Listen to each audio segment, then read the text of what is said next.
শিশুকালের খেলার সাথী গো, কেমনে থাকি আমি তারে ভুইলা গো।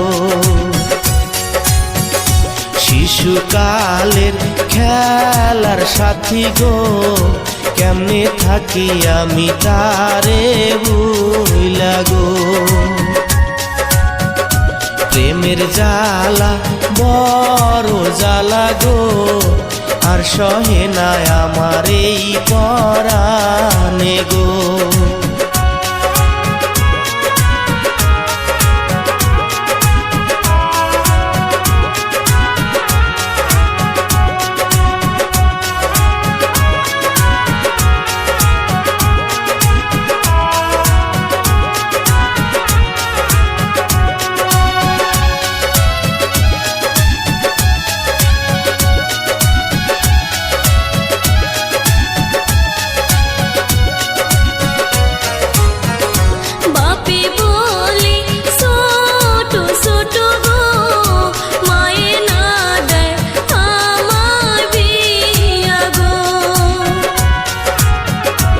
আমার বয়স 25 হইছে গো, বাপে না কয় বিয়ার কথা গো।